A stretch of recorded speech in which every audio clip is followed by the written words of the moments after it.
This is a relay project. Real Talk starts right now. Here's Ryan Jespersen.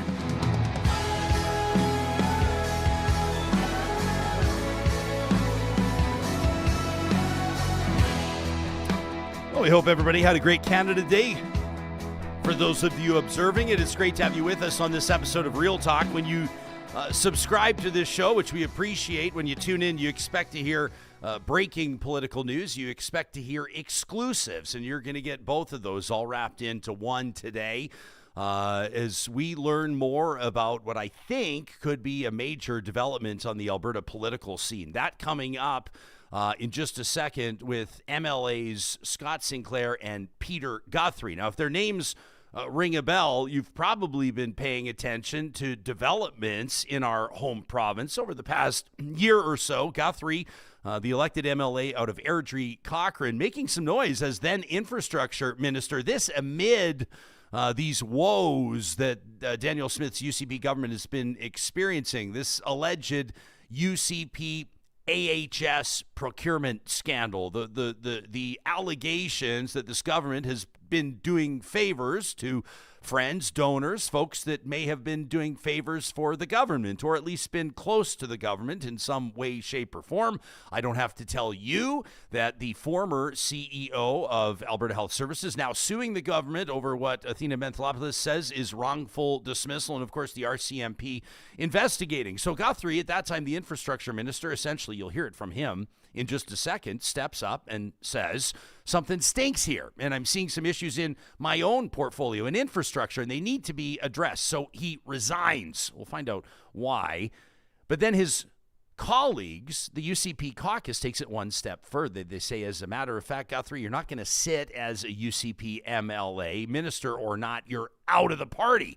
Same deal with Scott Sinclair. You remember a few months ago, as that budget was out, he told you exclusively, Real Talkers on this show, that he would vote against that budget, and he earned himself the same fate. So now the two of them sitting as independents, but they're not getting ready to walk away. They're not counting down the days until the end of this term and the end or demise of their political careers. In fact, quite the opposite. As we say hello live in studio to the Lesser Slave Lake MLA Scott Sinclair, to the MLA out of Airdrie Cochrane, Pete Guthrie. It's nice to see you both. Thanks for making time for us today. Good morning. Thanks, Ryan. I want to give credit to our Real Talk community chat. This is on Discord. These are our YouTube channel members, our Patreon supporters. We try to give them scoops and exclusives and little bonuses. And the minute that I let them know that the two of you were coming on the show today, one of the very first comments was, aha, a new political party in Alberta. Was that person right? Well, I think the cat's out of the bag on that. So, yeah, we started to get some leakage coming out as to what Scott and I had been working on. And I just happened to, maybe show up at Canada Day yesterday with a PC Alberta shirt on. So that sort of helped get that rumor going. So yes, indeed, it's true. So this is the party that held and maintained a 44-year dynasty in the province of Alberta, some of the most prominent and memorable premiers in Alberta's history. Of course, Rachel Notley's Orange Crush in 2015 interrupted it, and to win government back for the Conservatives, Jason Kenney manages to amalgamate the Wild Rose Party and the PCs, creating the United Conservative Party. But the PC Party never really went away. Yeah, that's right. The UCP had the name for 2 consecutive elections. And then shortly after the last election, where Danielle Smith became premier, well, again, I guess in an elected fashion, the name came available and populated on Elections Alberta website. And a astute Albertan, I will say, picked up the name and had it for 2 years. Now, Scott and I, when we were dismissed from the party, we were taken by surprise when sort of the friend of a friend let us know that the name was available.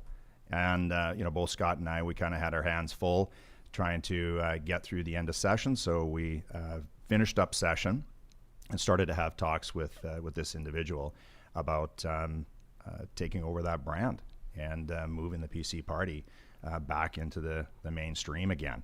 And because this individual had the name for 2 years under registration, we actually had to go and get an extension on that.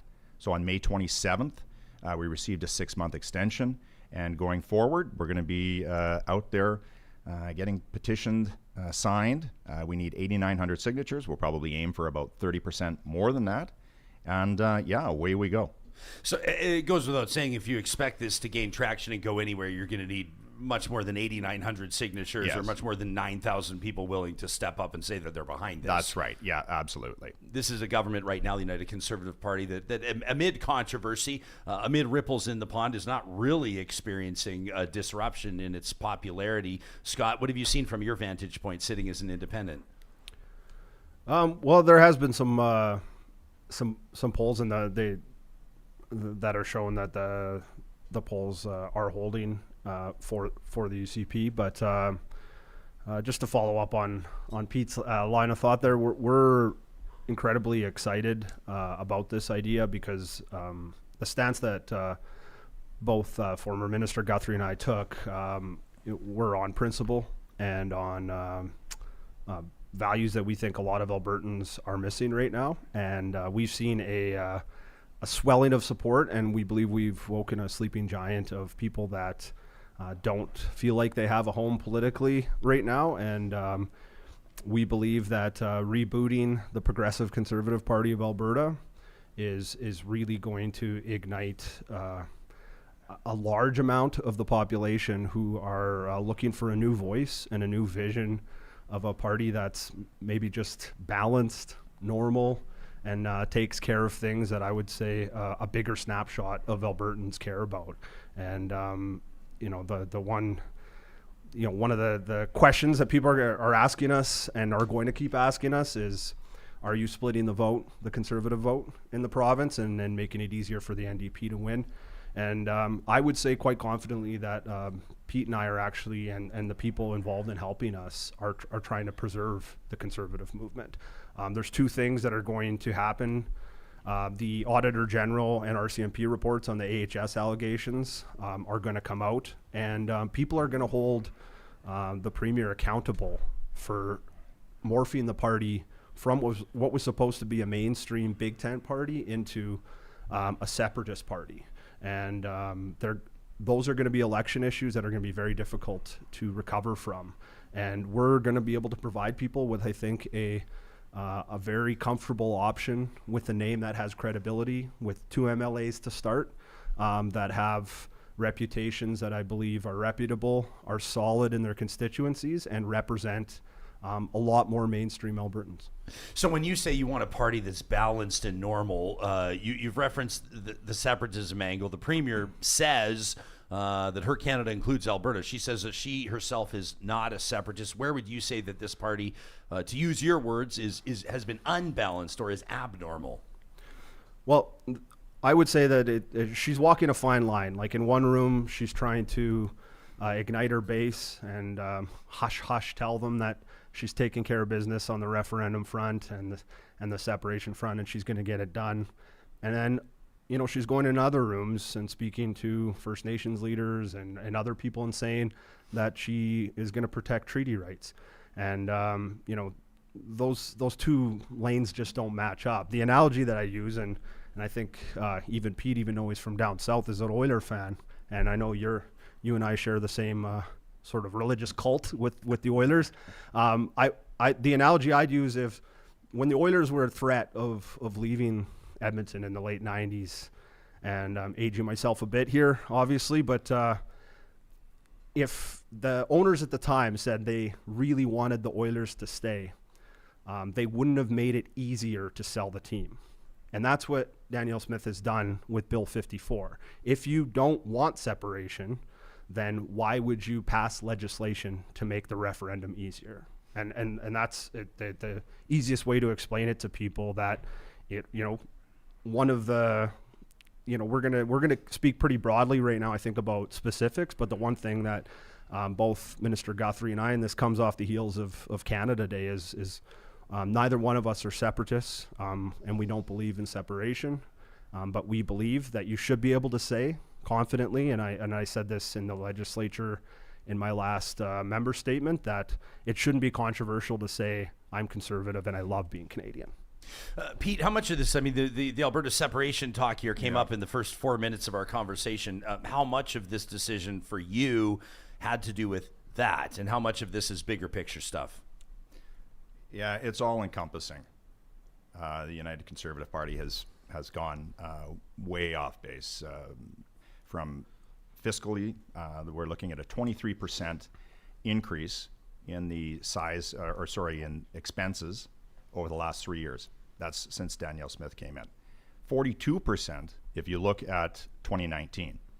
So we're looking here at massive increase in spend, also a massive bloat in the size of government. 14%. I mean, when I got into government in 2019, I was part of one that had to get a fiscal house in order. And we did so. We shrunk the size of government by 7.5%. Since Danielle Smith came in, that has increased by 14%. But the positions as far as being disruptive and this separatism one, you had brought up that she denies being a separatist. And I would say that you need to look at the individual's actions to determine, who they are. Because Danielle Smith, what she does is it depends upon the room that she's in, the position that she'll take. And she knows that publicly she needs to take the position supporting Canada because, let's say, 75% of Albertans, they support Canada. I think if a referendum were held, I think it would be somewhere around 25%, plus or minus a few percentage points. But if you look at Danielle Smith's actions, she ran on the Free Alberta strategy. She introduced the Sovereignty Act. During the federal election, she inserted herself into that election and tried to put herself in the media virtually every week, sort of one-upping Pierre Poilievre and the CPC, when generally during those times, you're supposed to pull away. Then on the first day following the election, she changes the election rules in order to make it easier to hold a separation referendum. On the same day, those separatists introduce a petition in order to separate. That doesn't seem like a coincidence to me. And I think it all points to a government that has a separatist motive. And I would say probably creeping around a third of caucus would support that. Okay, so if that is indeed the case, let's say that's the truth, and a third of caucus is with the Premier on this, or the Premier's team, then you're also suggesting that 2/3 of caucus is not with them. Mm-hmm. What have your DMs looked like? What have your text messages looked like? What sort of phone calls have you been getting from your former colleagues in the UCP? It's been pretty quiet, I got to say. But, you saw what happened with Scott and I. Scott stands up and says that, look, I got a problem with this budget and the way that we're spending our money. I stand up and I say, hey, I'm not happy with the transparency here and the lack of accountability. And both of us were unceremoniously removed from the party. So I think for the colleagues within the party and themselves, if they speak out, they are going to be dealt with. There's going to be severe consequences anyway for their actions. So I think they're just keeping their head down and trying to do the work that they're asked to do. Okay, but you guys obviously believe that by reviving this party, by reintroducing this brand, a very popular political brand, by the way, to Albertans as an option, you're going to have to be able to offer something respectfully more than 2 MLAs. You have a head start over other upstart parties, but when you reintroduce the PC Party, you're not looking for upstart. You're looking to be a contender in the next election almost immediately. So I want to ask you on two fronts. We have in our live chat here right now, if Kathy, for example, says, I'm not surprised at all. I'm just shocked that it took this long. Super Chat Ken says, I'm intrigued. He says, I'm anxious to see what they offer. I mean, so what's the offering here? Number one, to existing MLAs, to those elected representatives in the Alberta legislature, and 2, to Albertans. Number one, what's the call to those that you'd love to see, I'm sure, a mass floor crossing. You'd love to bring 10 or 12 or 14 MLAs over, wouldn't you, Scott? Well, I think that's probably the easiest and fastest route, politically speaking, for sure. Couple different points, though. When it comes to the existing MLAs and our colleagues, we do believe there is a good chunk of really good people in there that want to govern in a more similar fashion that represents a bigger snapshot, I think, of the province. But, I think traditionally speaking, when it comes to moments like this and speaking out or stepping out or endorsing, it's not just MLAs. Anybody that's related that has something to lose or gain with the relationship to this premier or the Alberta government is probably going to be maybe the last to leave. So we're really hoping that we can galvanize a lot of the support that, Pete and I have talked to thousands of people in the last couple months. We didn't make this decision lightly. And, to your point about MLAs, if that were true, Travis Toews would be our premier right now. I think 23 sitting MLAs endorsed him before the leadership race. Now, granted, that was a leadership race, but I think once we get our message out there, one that's positive and uplifting and a vision that we think represents more of the population of Alberta. I have this phrase that I used to use from sales where you try and make decisions based on most people most of the time. And I think that if we looked at that in politics more often, we'd find that people are much more comfortable supporting ideas like that. The challenging part in our political climate is it's the two-party system in this province has made it so divisive, where I feel like a lot of people have either decided to sit on the sidelines or are reluctant to talk about politics. So I think by giving them this option, we're going to be galvanizing, I think, or a really large support of people in this province that just want to see a government that isn't trying to be in their face every day. If you wake up in the morning and caring only about one issue, I understand it might be passionate to you, but that's not realistic to everyday life either, even as a parent or a husband and a family member. And Ryan, you have kids as well. Every decision you make, even in a family in your household, lots of times they're complex and for lack of a better term, you have to make the best of the shitty answers sometimes, I'd say. And I think that we need more leaders, and there's lots of people out there, I think, that agree with us that we have to have a more balanced approach where we see things from not even, Pete used an analogy a month ago or so that I love, that I used to think that I'd love to see people looking things from two sides of every story. But he said in politics, it's probably more like six-sided dice. And it doesn't mean that you can't stick up for your riding that you represent or that you can't be passionate about an issue. But when it comes to politics and government especially, we need to stop blaming Ottawa for everything. We certainly have a bone to pick with them, but I think that we need to take care of our own sandbox. We have $80 billion to spend in this province, and people aren't seeing good value for their money right now. In our live chat powered by Park Power, get exclusive benefits for internet, electricity, and natural gas rates at parkpower.ca/Real Talk. Les says there goes 20% of the NDP vote and 30% of the UCP vote. 80s Fanify says, good, go for it. Take back the conservative label. David says, I was wondering how long it would take for moderate conservatives to find their dignity. Tony says, too bad all the leaders of the Alberta Party shit the bed. They could have been the voice of reason. Cherie says, I'm still supporting the NDP, but this is interesting. I wonder if there will be vote splits. There's sort of like feedback here from across the board, and obviously you'll have your detractors as well. Albertans just saw numbers over the past few days. This government's budget surplus well above what was expected, just under $8.5 billion. For a lot of people, that's really going to be all that matters, that the ship is relatively steady and that there's a budget surplus. What's your message to those people that could be PC voters, but right now really have no reason to pull their support away from the government? Yeah, well, we live in a resource-based economy here. And last year, 2024, the average price of WTI was $76. So I think the budget was predicated on, call it $70 oil. So for every dollar of WTI, the province gained $650 million in revenue. At the same time, we had a declining price in our Canadian dollar. Now, for every cent that goes down, the province gains $550 million, call it $500 million, into the government purse.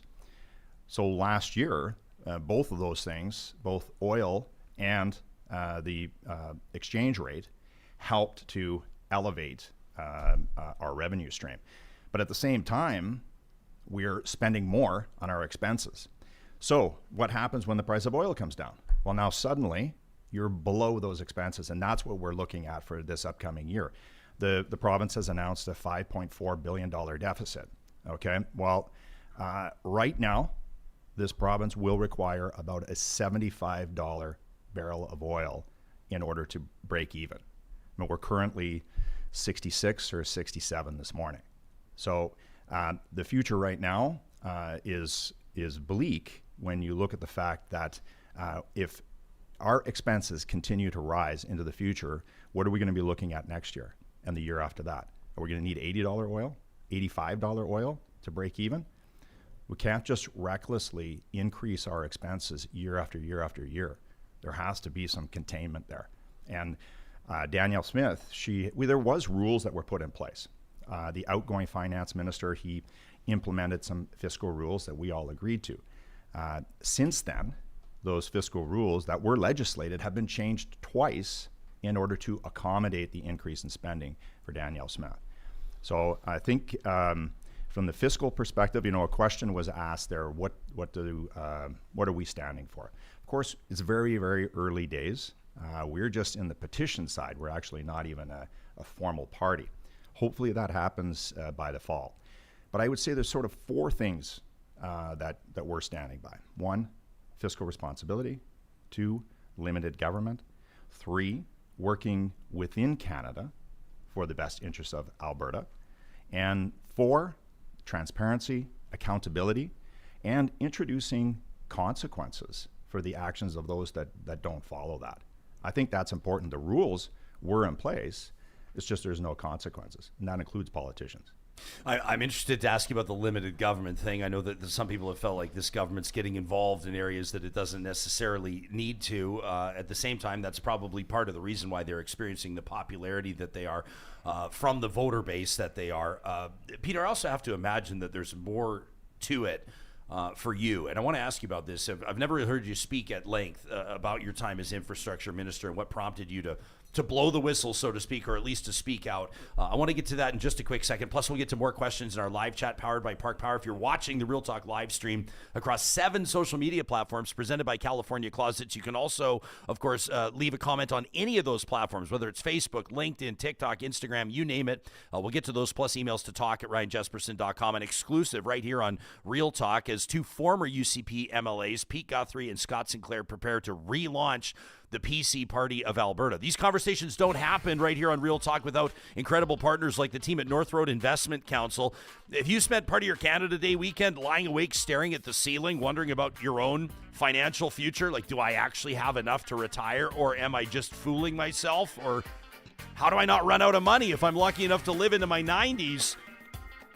Maybe you don't even know what questions to ask. If that's the case, it's time to check in with Marshall and Carrie and the team at North Road Investment Council. They know that life's financial journey doesn't always follow a straight path. They're certified financial planners, certified financial analysts, can answer your biggest retirement and financial planning questions as independent fiduciaries, which means that you pay them a per hour fee. You're not going to pay them a bunch of commissions because they're selling you a bunch of stuff from the big banks. This is no fluff, no pressure, just clear advice and strategies that make sense. Make sure you ask them about their digital risk advisory services. You can connect with North Road Investment Council by visiting their website, northroadic.com. What an unbelievable weekend to be out celebrating Canada, celebrating friendship and community. Maybe you were the one standing over the barbecue, keeping everybody fed. If so, I probably don't have to tell you what Friesen Brothers has going on. If you're looking for the ultimate Alberta barbecue experience, Friesen Brothers has to be your go-to. In 16 different Alberta communities, they're all about Alberta protein, beef, pork, chicken, even bison, all of it coming from right here in the province of Alberta. Plus, you can find freshly made buns in their in-store bakery. And don't forget their impressive produce section, all sourced as locally as possible. It's not just convenience, it's the one and only spot for a true barbecue shop up. Truly local at Friesen Brothers. That's friesen.com/barbecue season. If you're looking to go even further this summer and, well, elevate your grilling game, may I recommend the independent, family-owned You Need a Barbecue. in Sherwood Park. If you follow me on social media, you probably see I tapped these guys on the shoulder, Russell and Brian, to help our family make a big decision. Basically replace our barbecue every 10 years or so, and it was time to level up. So I went in, I told them what we make. Food-wise, I'm like, it's mostly like ribs, chicken thighs, steaks, and burgers for us. Russell goes, okay, well, here's the one for you. We went propane. Maybe you're going natural gas. Whatever it is, they can give you the wisdom and the advice that you need to make a good choice for your family. Plus, they offer classes. Learn from the top pit masters. You can find out all the details on their website, unitedbarbecue.com. And they've just announced as well with their new Unitas seasoning. They have barbecue seasoning. You can pick it up in their Sherwood Park location. If you do, when you buy a bottle of Unitas seasoning, you're going to get 2 free tickets to K-Days. That's a great deal at unitedbarbecue.com. And a shout out to the class of 2025 graduating from Athabasca University. That's Canada's open university with world-class accredited online degrees and courses designed so you can complete your education whenever and wherever it works for you. Athabasca University has many advantages. One of them, your only commute is to your device. There's no brick and mortar location you need to worry about. So it's much more accessible for folks living remotely, maybe folks that are caring for their parents, maybe caring for their kids. Whatever the case is, you work at your pace. That's just one of the many AU advantages. You can learn more by visiting athabascau.ca. In our live chat, powered by Park Power, as we talk to MLAs, Alberta MLAs, Pete Guthrie, Scott Sinclair. Dubious says these two were happily aboard the UCP gravy train, just like the rest of those hogs at the trough, right up until they got booted. Dubious isn't using his gentle gloves on his typing today, but what would you say to those that say this is just political opportunism? These guys just want to be MLAs for longer than the writing on the wall indicated they would be, and so they're trying to come up with a whole new way to stick around. Yeah, there's going to be all sorts of different, mudslinging that's going to go on, I guess. But I mean, look, for me, I got into politics at the age of 50. I came in, hoping to be able to bring forward my experiences in life and my education and my work experience in order to try to help the province. My expectation was to do 2 terms and then leave the province in a better place with a leader that, had us in a good spot. It was, one that was fiscally responsible and had us moving forward in a positive fashion. That was my expectation. I was hoping that I would be done at 58 when the next election takes place. After the way that things have went down, the lack of transparency, the irresponsible spending, it just became evident that, what would this all be for? Why did I step down as minister? Why did I step up in the House later on and then get kicked out? What's it all for? I think that what eventually became apparent to me, and I'd love Scott to chat on this same subject, what became apparent to me was that, our work wasn't done yet, and that I was willing to put my name forward in the next election and try to stick around to change things. Okay, Scott, I want to come to you in just a second, but you talk about when you stepped down as minister. I've not heard you on the record at length getting into what prompted that decision. I painted a picture. Was it accurate in my opening comments about the circumstances of your resignation as infrastructure minister? Can you take us into what was going on, what you saw, what you told the premier, maybe what you found to be an insufficient response that prompted you stepping down from a prominent cabinet position? Yeah, I guess first thing I would say is, I started as energy minister and then moved into infrastructure. And I worked with some just absolutely amazing people in the bureaucracy and as well as political staff. These were top-notch people that really helped me and supported me. And I always like to give credit where credit is due. We worked as a team, and as Minister of Infrastructure, I just started to see some weaknesses in our policy and procurement, and so I introduced Bill 13 to help with transparency. Then I noticed that our government was making deals. Say, the prime example here is one with the child care deal. We had the Department of Child Services dealing with the federal government. And they created a deal that was deficient by about $1 billion. Now, Child Services was the lead, and they were provided with no real advice from government on creating that deal.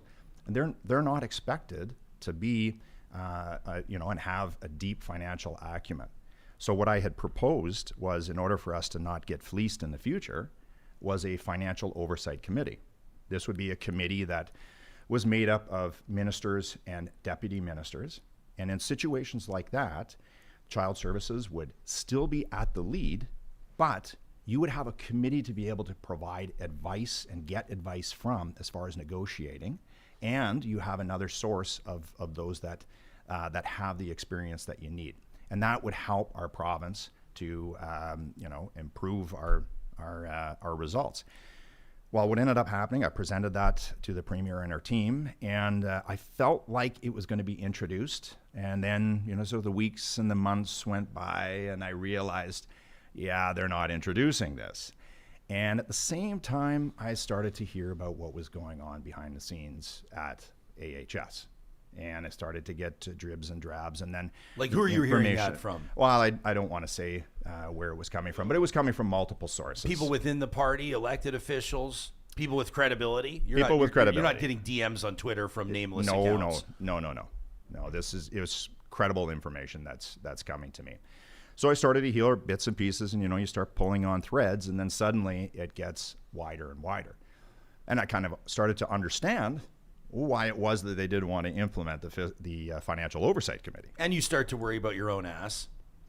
Well, I'm more so worried about the government. This isn't what I signed up for. So what ended up happening is things started to come to a head. This became public. The work I was trying to do behind the scenes was not working. So I confronted Cabinet, and on 2 occasions. And I did not get the support, and especially on the second Cabinet meeting. And so I knew after that meeting that I was done, but I gave it a few days just to let the emotions come down, and I decided that I was going to step down because I didn't want to be a part of it, and I realized that the Premier had full support to go ahead with what she was doing, and the word that I used at the time was profound disappointment. I had a few days there where I just was, beside myself. I just couldn't believe that, that our government was going to pursue this, and that we wouldn't try to do our best to uncover the issue and to get to the bottom of these contracts. And so I decided that it wasn't worth it for me. I've done what I could internally as a cabinet minister, and that I needed to have a voice publicly. And in order to have that voice, you can't be in cabinet. In cabinet, you're supposed to be tight-lipped. And so I made that move. You've had a bit of a different experience, Scott, as a I wouldn't say rookie, but a first-term MLA anyway. Yep. But kind of a tumultuous first couple of years for you, right? You come on this show, you say that you didn't see what you needed in the budget for your constituents in Lesser Slave Lake, and you're not going to vote for the budget, and the next thing you know, you're out. I think a lot of people were surprised by that. I think many people saw you as one of the kind of rising stars in the party and somebody that had a bright future in the party, and all of a sudden you find yourself on the outside looking in. What's the last number of months been like for you since you were ousted and now sitting as an independent?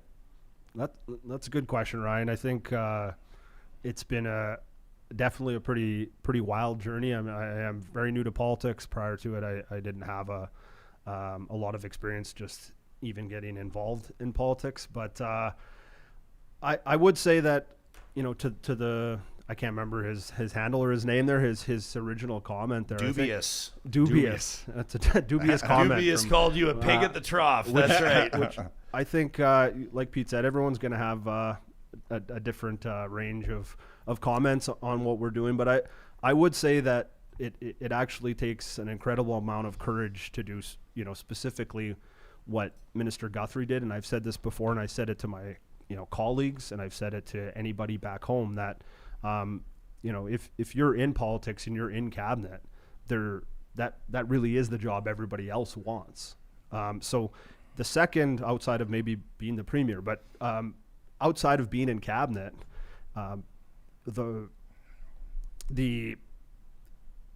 the private members are, at some point, whether they would admit it or not, they either personally, ambitiously want to be in cabinet, most likely, and this is just human nature. It's like being on the Oilers, you want to be on the power play, and even if you're not good enough and the coach throws you out there, you wouldn't argue with them. But if you're either in cabinet or you're not, and when you're to be able to step down from that, I told people, we should be listening to somebody like this. And that was a real eye-opening experience for me, is to see that, we were talking about it internally, even in caucus meetings, about the AHS situation. And initially we said, we should just shine a light on it, and there should be nothing there, and then move on. But we, shining a light on it, the premier has done the complete opposite of that. I mean, Pete, one of his recommendations that got leaked was possibly moving Adriana LaGrange to a different position, and that's an obvious conflict. And there's other obvious conflicts with one of the company that's in the media constantly is a relative with a pretty prominent member of our government. You're talking about Sam Raish and MH Care. Yeah, well, and having those are obvious conflicts, not just to any business, but to cabinet, to government, and those are the kinds of decisions that are just baffling when you're in the room. And for my own journey, initially it was incredibly difficult sitting alone in the legislature. It was tough, and it didn't, as much as initially the party said they wanted to see a path forward, the behavior that I seen didn't really seem like they wanted to follow through on that. And then you have a decision to make. I would say most of the people that I spoke to, I've gotten an overwhelming amount of support back home in my riding for standing up for exactly what they were all thinking when I said my post. And they, I believe a large amount of them still support me now, because they know that, all of the things that we talk about every day in politics that maybe make spicy news, at the end of the day, we were looking for, highways, healthcare, and housing. And I think that, pivots perfectly into what we vision this government to look like. Just more of a meat and potatoes government that takes care of things that matter to people on an everyday basis, and balancing budgets and good fiscal spending, trustworthiness and accountability for people in positions of power. These are, I think, foundational principles that we win elections on. Aurora Astra in our live chat, powered by Park Power, says, I'm glad to see a real conservative option returning to the Alberta political landscape. Ms. KD is wondering if you think that the premier will call an election before you can organize. If I know anything about Danielle Smith, I will say this respectfully to you both. I don't think that she's going to sweat this out of the gates. I think she'll probably laugh it off. I think she's enjoying popular support. I think her government's enjoying a budget surplus. I don't think that there's any reason for her to sweat that, but I do think that there could be other contributing factors to an early election call, and many have speculated that that may have something to do with the investment into this, the investigation rather, into this alleged AHS procurement scandal. Pete, based on what you know on the inside, where do you think that's going, and how would you describe it? It's been a while since you've sat in cabinet or with caucus. Let's acknowledge you're sitting as an independent. You're not privy to those meetings behind closed doors, but where do you see all this going, and where would you suspect that many of those MLAs are mentally right now? Yeah, so as far as calling an early election, I think she would be crazy to call a snap election, which maybe that's why she will call it. But, when you consider everything that's upcoming this fall, you have the Wyant report that's going to be out, say, mid-October. You have the Auditor General. He's still outstanding with his investigation. That's going to, the AG has been told that his contract is up March 31st of next year. So at some point before then, the AG has to come out with his report. We have an RCMP investigation. There's a redraw that's going on, and 2 new seats are going to be introduced this fall. So I suppose that they would want to wait until that time. So there's a number of irons that are in the fire, including the municipal election. All of which I think would state that, I mean, logically speaking, you wouldn't call a snap election this fall. Okay. Bigger picture, you talk about, you gave us your 4 pillars and what this party will be built on. Now, I would imagine this is so early stage. You guys, you're looking for, like we said, about 8,900 signatures.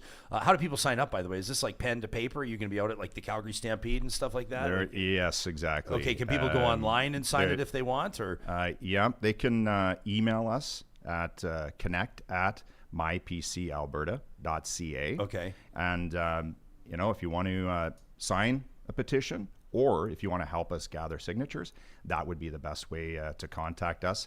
We do have a press conference that's taking place this Saturday at the Westin at 11 o'clock. Thanks for talking to us before that. We appreciate it. Yeah, and we'll be answering further questions of the media at that time. But like neither of you are like the interim leader, like do you have a board? You know what I mean? Like people are going to wonder if you come out and you say, well, here's our 4 pillars. People are going to say, well, what about the grassroots? And what about the right. the yada, yada, yada. So there's still a lot of organizing that has to happen here. Can we agree on that? Yeah, exactly. But when you talk about one of your 4 pillars as limited government, this is something that, I surround myself with political nerds and geeks, and I always use that as a compliment. But limited government is one of these things that a lot of people throw around and not a lot of people practice. What does limited government look like to you? Well, I know what it doesn't look like, and that's what we have right now. The bureaucracy, the size of the government of Alberta has increased by 14% in just 3 years. As I mentioned earlier, we had a reduction in the size of government of 7.5% in the first 3 years since I was elected in 2019. It's not like these services. That's not that these are going to services and programs. This is just strictly going the size of the GOA. Take the ministries as an example. The Premier has the largest cabinet in all of Alberta history. We now have 4 health ministers. We used to have 1 CEO for AHS. We now have 4.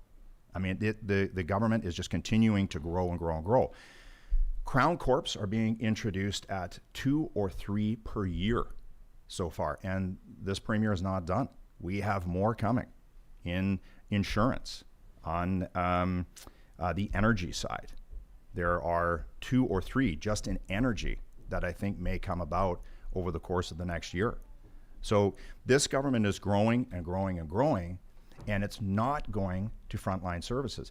If you look at health, there was a 100% increase in staffing for ministry support versus a 6% increase in frontline services. So that's the contrast that we have here, and it's why costs are going up, but our return on our services is staying the same or going down and diminishing. I think.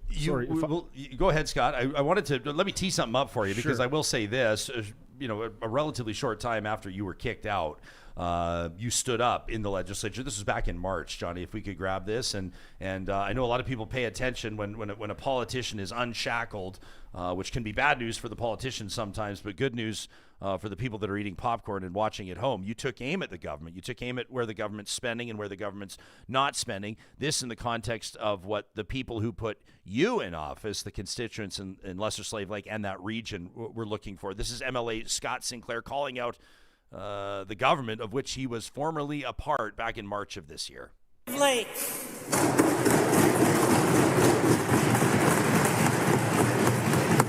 Mr. Speaker, healthcare in Lesser Slave Lake has hit rock bottom. While the Minister and the Premier continue to refocus and play musical chairs with AHS CEOs and boards that they've handpicked and fired, meanwhile, we can't get a straight answer on the helicopter pad for the High Prairie Hospital. The community's even offered money for most of the costs themselves. They're simply asking for permission from AHS, but they continue to be ignored. To the Minister of Health today, when can the High Prairie Hospital expect to finally get this helicopter pad approved?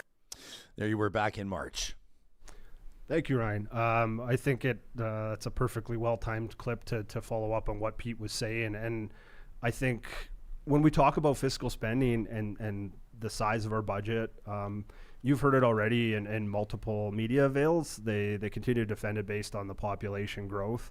But the population growth does not match how much money we're spending. And then the money is not going, in my opinion, in a lot of areas to the front lines, like Pete said. So in Lesser Slave Lake, we're a small populated area, but we have a highly resource-rich area. And one of the things I wanted to get reelected on, and it's one of the things that I said I would do is provide a voice to people that don't have one in Northern Alberta, especially some of the rural and remote areas. But also, I wanted to be able to be reelected on things that we could see.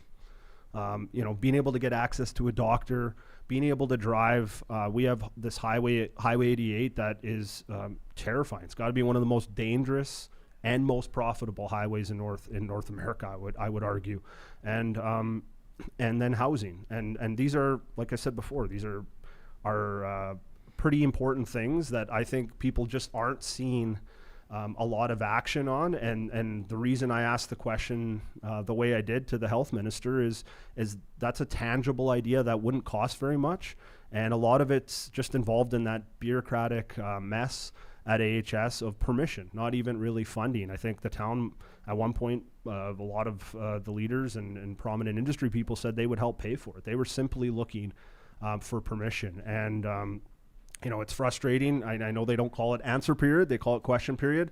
And just not being able to get a yes or a no or when it's happening. And those are the types of real issues that I see in my riding that I was speaking out on. And when you start to ask other people in Northern Alberta and other areas all over this province, we want to be a government that people are happy with because of what they see when they get a doctor, when they drive on a road that's safe, and when they can afford a house again. Did either of you consider, or were either of you offered an opportunity to cross the floor and join the NDP under Naheed Nenshi? Is that something that either of you considered? No. Scott? No. I mean, the media definitely did their best in trying to tee us up, I think, more than a few times. But the last speech I made in the legislature, in the final line was, I'm an underdog from Northern Alberta, but I'm still a conservative. And even if I'm not wearing the UCP jersey, that represents being a conservative lines up with the people that I represent, and I'm still happy to fight for those values, even if it's under a different conservative name. Did you hear about what happened at the political day of action hosted by the Alberta Chambers of Commerce? I was up on their political panel, their media panel with Erica Brudies. Did you hear about this? And the president of the Lesser Slave Lake Conservative Constituency Association. Look, your face looks like this is going to be news to you, but he stood up, and I was curious. Somebody had asked me about what was going on with the two of you. This was, I think, several months ago, and I basically, was kind of characterizing it, from my point, the high water marks of the story and what was significant, and I said, Sinclair didn't get what he wanted for his riding, and so he said he's not going to vote for the budget. And the president of the Lesser Slave Lake UCP Constituency Association stands up and speaks out to me, was yelling at me. And he's like, that's not what happened. And he's like, Sinclair is not leaving the party. And Sinclair has not ruled out voting for the budget. And I was like, well, agree to disagree. And then it kind of starts turning into this thing, which was great for the 600 people in attendance. But I went over to him after and talked to him. And I got the impression, I certainly don't speak for him, but I got the impression that it was difficult for him personally to be involved in a constituency association that was pushing back against the party. I don't think he liked it. I don't think he liked that the Lesser Slave Lake MLA was making waves, and I think he was trying to sort of be, the dog in the room that's burning, everything's fine. What's been the reaction from your most ardent supporters, your most local supporters, the folks in Lesser Slave Lake? Do you believe that they are with you on this one? We've seen MLAs before leave the party and then try to start something new, and they're gone quickly.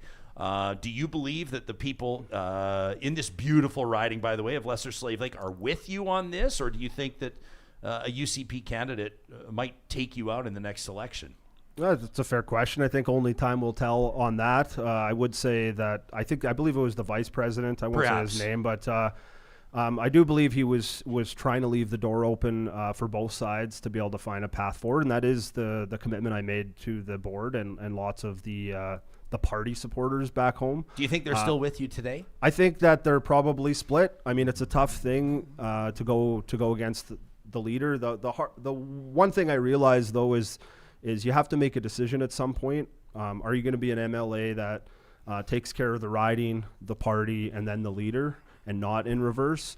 And the people that do support Danielle Smith, they're going to support her kind of no matter what. Like, we would never allow Rachel Notley or Nenshi to get away with the kind of ridiculousness of things that are happening on a daily basis, almost like a miniature version of Donald Trump in Alberta. And it's just so many controversial things that are radical and extreme happening almost on a daily or weekly basis that people almost become numb to it. But at the end of the day, I was just in a couple parades. You've been to Slave Lake multiple times, Ryan. You talked about somebody fighting for you and sticking up for me. That's what I love about representing my little area. Is I do believe even if people don't agree with the decision on the party, they at least know where I stand. And that is what I committed to doing when I said this. The people who know me personally, who are my friends, they know they've been friends with me my whole life. We have little bar stories in Slave Lake of people that we'd spill blood together on or off the ice. So it's a very passionate thing, and I do think it will be a tough part for me to initially overcome is the party politics side of it. But I do believe that, and it's not just my riding, I believe that people can look at the person and agree that they think that is the best person that represents us. And I think that matters, I think, straight across this province. You see it with leadership all the time. Look at the difference in the perception of the reaction of Justin Trudeau compared to Mark Carney. And you know, sometimes it's just, I say this to my daughters all the time, and it might sound, you know, like a line, but it's always served me well, is that it's not just what you say, it's how you make people feel when you say it. And I think we need so much more of that in politics, and people are dying for it. And I think that when Pete and I look at how we want to grow this party and this team, not even just the people that run for us, but I think the people that work for us or alongside of us as volunteers, we want them to share the same kind of attitude that we have, is that you treat people a certain way with respect, with integrity. When you make a mistake, you own up to it, you apologize for it. Yeah. And I think that's one of the things that's gotten lost that when you talk about the brand that people used to like about Ralph Klein is you tell it like it is and you say it like it is, and then when you say you're going to do something, you do it. And that's the biggest one of the biggest things for me. I would just add quickly that, you know, nobody likes being in the position, you know, uncomfortable positions. Scott and I, you know, we didn't like being at the center of this, but we must be able to have uncomfortable conversations and you know, challenge ideas. That's how you make them better. That's how we improve them. I mean, but to you know, if you're doing it in a respectful way, then, you know, why should there be these serious repercussions? And that's, you know, it creates a culture of fear, which turns into a toxic work environment, which is what we have at the government of Alberta, where people are afraid to speak out, and they're afraid for their jobs. And what happens during those situations? Well, you get, you know, of course, a decrease in job satisfaction, and performance goes down, and productivity goes down. Was it any different under Premier Jason Kenney? You know, I wasn't a minister, so I didn't get to have you know, that insight into the bureaucracy and how the political staff works. So as a caucus member, it wasn't quite as easy to see. But you know, I mean, certainly don't think that it was to this extent at all. We've got some people in the live chat asking if Kenny's involved in the PC reboot. No. My guess is no. No, haven't spoke to. Okay, I can't have the former energy minister here and not ask you these. M. Aitken in our live chat says we need a referendum on coal mining in the Rockies. I don't know if we need a referendum. I think we just need a premier who listens to Albertans and makes a smart decision. Ken K, thanks for your YouTube channel membership. Ken says, I'd love to hear their opinions on solar, on climate change. Is this just same shit, different pile, or do they really want to move away from extremism. Why don't we start with coal, Peter? Yeah. So as far as the eastern slopes are concerned, I was surprised in the turnabout by the government's position here. When I was energy minister, the advice that I had received was that the $10 or $15 billion lawsuit that Banga Mines had against the government didn't have substance. The reason is that you have to be able to incur a cost in order to be able to extract those funds from us. And they had not spent that money. Perhaps in some of their developmental structure and spending, they may have an argument there, but certainly not $10 to $15 billion, trying to sue for product that is Albertans and is still in the ground. So I never did understand the turnabout in the justice's position on that. Okay, and your thoughts on, I mean, there's been a renewables moratorium that's been imposed in the province, lifted now, but, we obviously have an engaged audience, including a solar entrepreneur, our friends at Kuby Renewable Energy, and they've let us know, the vibe, the general sense in that industry, bigger picture outside of what they do with the big solar developments. The idea of around the solar farms is that there's very limited, almost zero interest in new investment in renewables in Alberta right now because of the red tape that ironically is being imposed by this government and really the tone that this government is setting, which is not exactly friendly to the future of energy. Let's call it green energy. Your thoughts on that as former energy minister? I think this is on multiple levels. It's not just in solar. The discussion of separation, firing of the entire board and executives of AIMCO. All of these things are very disruptive. And what do? They create uncertainty. And much of this is not well thought out and planned. There's not a plan and a design in place. They didn't put together a business plan. Typically the way this government operates is to just, go out, fire everybody, and have a loose sort of idea on where they want to go, blow things up, let the dust settle, and then try to figure out how to get across the crater. And who's making those calls based on what you saw? Well, that's very centralized decision making in the Premier's office. Okay. I think there's a lot of people that question the extent to which Rob Anderson, obviously the Premier's right hand, has on this, or the two of them obviously probably the two biggest alum, if I can call them, from the Wild Rose Party. And I think that people quite fairly observe, and I'm sure that Mr. Anderson would say the same thing, would agree to this, that his position on Alberta's sovereignty, his position on Alberta's future in Canada differs from what the Premier says, as an example. Do you have any comment on the influence that he has on the Premier? Well, those are the two decision makers, Smith and Anderson. I mean, that's where Jennifer each from, and it permeates out. They make their decisions and give the direction to the ministers, and the ministers have to execute on it. So yeah, I mean, it's probably accurate. I think too that the Premier's trying to dance that line that we said earlier, going back and forth, but there's that old saying, when somebody shows you who you are, you got to believe them. And I mean, Rob Anderson is like, it's a 1-2 punch in there in terms of running everything in this province. And he's not hiding. If he is, he's hiding in plain sight. His Twitter handle is Free Alberta Rob.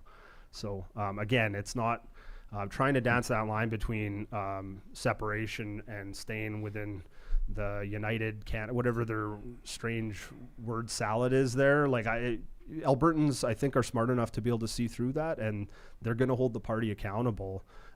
One of the decisions that I made, and I told my daughters about this, and they don't really understand. One of them's 12, and the other one's turning 9 actually tomorrow. So if it's okay, real quick, Ryan. Yeah, there you go. Happy birthday to my youngest daughter, Ryan, preemptively. But 10 years from now, when my daughters look at the path that both Pete and I have had, I want to be able to stand by some of the decisions I made.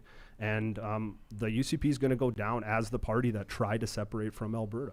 And they're going to try and run and hide from that, but it'll be impossible. They made legislation so that the referendum for separation is easier. So you don't do that unless you have that sentiment, and I just wanted to be a part of something instead of constantly highlighting some of the negativities that Pete and I are seeing. We also want to provide a really healthy vision for what this looks like going forward, not just for the province, but the province within the country. And I think Pete and I both agree on this, that we want to be known as people that are part of the solution. And it's really easy to identify the problems, especially when you're not in government or behind a keyboard and things frustrate you. But when you're in the room and you have an opportunity to do that, and we have unique positions where we can, then I think you have to do your best to be able to try and save, I think, a wonderful province and a wonderful country. And I wanted my daughters to know that, that you're going to see a Wikipedia page and know that we stood up for something at a time when it seemed like people were trying to tear the country apart. We've kept you guys longer than we asked for. Appreciate your time. Appreciate you choosing Real Talk to make this announcement. Before we let you go, anything else that you wanted to put on the record? I mean, we could sit here for 3 hours. Yeah, I could ask you what you're going to do with the teachers, right? The teachers are getting set to strike. You know that. What was it? What was their strike? What was it, like high 90%? 96, we talked I think, to Jason Schilling from the Alberta Teachers Association. Obviously, some labor peace right now with the nurses, but healthcare is far from fixed. There's a lot happening right now. There's a lot going on.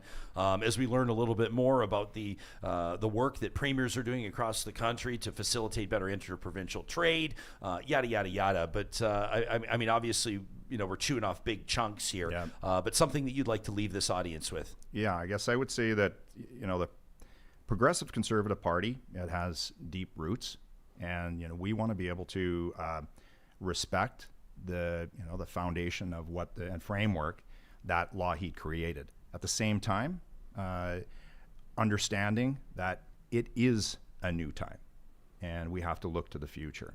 So our policy and platform development, as we build our team, we'll start to work on that. But, there was something that was said to me that leadership is earned, accountability is owed.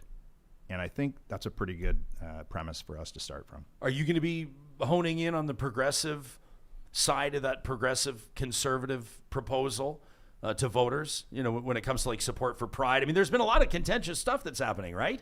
I mean, like, the bill about notifying, that kind of omnibus bill that basically, was like notifying parents about pronoun changes at schools, talking about trans women in sports. By the way, very interesting story out of Pennsylvania, interesting with regards to participation of trans women in sports. Like the premier kind of waded into that one.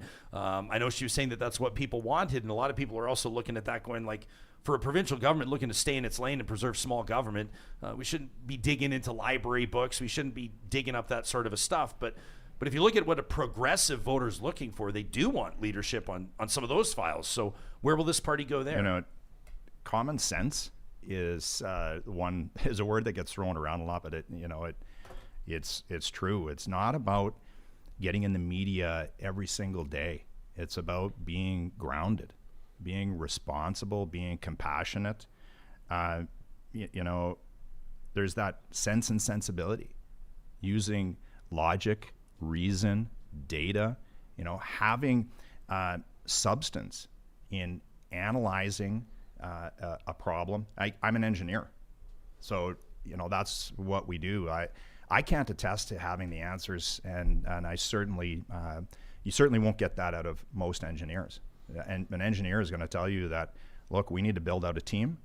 We're going to put experts on that team, not politicians. Let's put experts in the field. Let's give them a budget. Let's let them work through this to create the best system possible for us.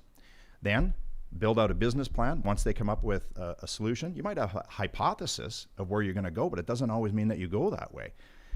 You have the problem, you solve the problem, you create your business plan. From that, then you go out and you sell it to your team.